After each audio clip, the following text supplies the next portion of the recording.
Salut les amis, j'espère que vous allez bien. Nous sommes le lundi 10 septembre, nous sommes toujours champions du monde et c'est parti pour la revue de presse.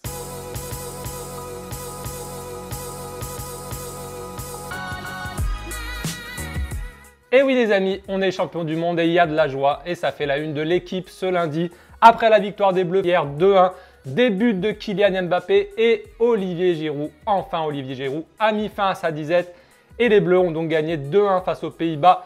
Et surtout, ont ensuite célébré avec le public du Stade de France. Je vous ai fait une petite news avec la vidéo de l'équipe qui a mis notamment le tour d'honneur des Bleus avec VG Dream. C'était au top avec du grand N'Golo Kanté. Vous avez vu sans doute, j'espère que vous l'avez vu. Si vous ne l'avez pas vu, cliquez sur le lien que je vais mettre au-dessus. C'est mythique, ça fait du bien, ça donne le sourire. On est heureux, on est champion du monde. On a l'impression d'être le 15 juillet dernier.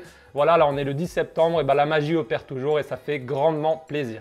Mais il n'y a pas que la Coupe du Monde et l'équipe de France dans la vie, il y a aussi le Mercato et c'est pour ça que vous êtes sur cette revue de presse. Et regardez en Catalogne, débat latéral, titre Mundo Deportivo, qui nous dit que le Barça hésite à recruter un latéral gauche, une doublure à Jordi Alba. On sait que Lucas Digne est parti cet été, il n'a pas forcément été remplacé. Donc voilà, peut-être que c'est le jeune Miranda qui pourrait ou non venir renforcer l'équipe première. Et regardez aussi en bas de la une, le quotidien catalan nous dit que Pavard, qui n'est lui pas un latéral gauche mais joue défenseur central ainsi que latéral droit comme en équipe de France, eh ben Pavard aurait été proposé au Barça par ses agents selon le quotidien Mundo Deportivo. On parle beaucoup de Pavard déjà d'accord avec le Bayern Munich pour l'été prochain, sachant que l'été prochain il aura une clause à 35 millions d'euros.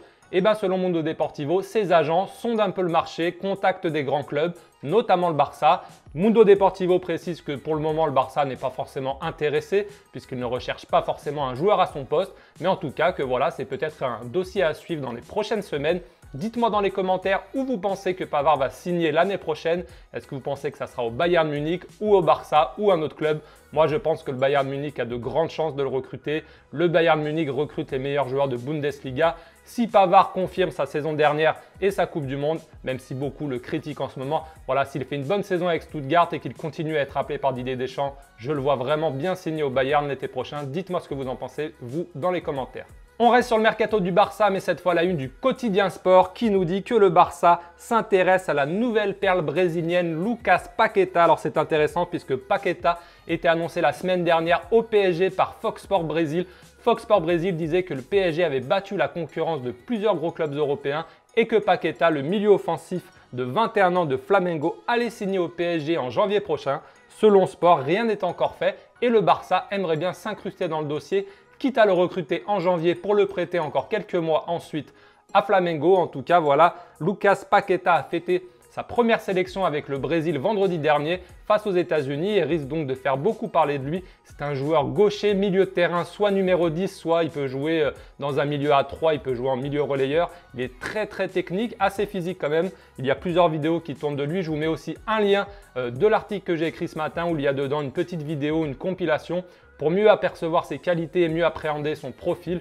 Mercato toujours, mais en Italie cette fois, où Tuttosport se fait une petite une plaisir avec Pogba, Dybala et Marcelo. Et nous titre, ça va finir comme ça.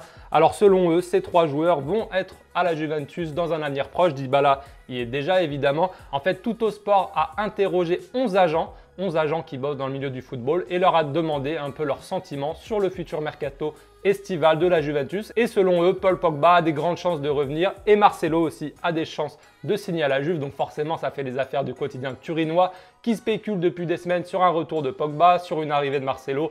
Donc voilà, l'avis de ces agents a une valeur, mais bon, votre avis a aussi une valeur. Tout le monde a son avis, un avis n'est pas une information, donc pour moi, il faut quand même rester prudent, même si je pense en effet qu'un retour de Pogba à la Juventus n'est pas forcément impossible. Mais en cas de départ de Manchester United, moi je le verrais peut-être plus aller dans un club comme le Barça. Affaire à suivre, dites-moi aussi dans les commentaires où aimeriez-vous voir Pogba s'il quitte Manchester dans un avenir proche. On reste en Italie où la Squadra Azzurra joue ce soir au Portugal dans le cadre de la Ligue des Nations à 20h45.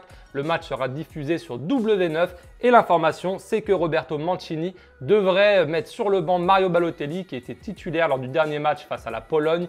Il y a eu un partout, il n'a pas été très brillant à l'image de son équipe d'ailleurs. Et là, c'est Ciro Immobile qui devrait être titularisé en pointe. Federico Chiesa devrait lui aussi composer le trident offensif, peut-être avec Berardi, on ne sait pas encore, mais en tout cas, voilà l'information, c'est que Immobile sera a priori le numéro 9 de l'Italie ce soir face au Portugal. Dites-moi aussi dans les commentaires votre pronostic pour ce match, sachant, je le rappelle, que Cristiano Ronaldo n'est pas convoqué par le Portugal durant cette trêve internationale. Est-ce que vous pensez que le Portugal va gagner ou que ça va être l'Italie ou bien un nul? Dites-moi tout ça.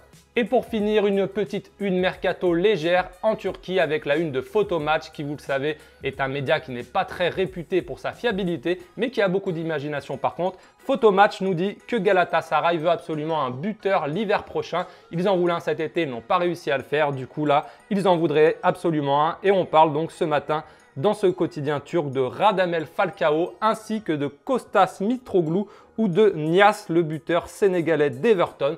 Donc voilà, est-ce que l'un de ces trois joueurs va signer à Galatasaray l'hiver prochain? Affaire à suivre. En tout cas, moi je ne crois pas trop à un départ hivernal de Mitroglou vu que l'OM a absolument besoin de lui.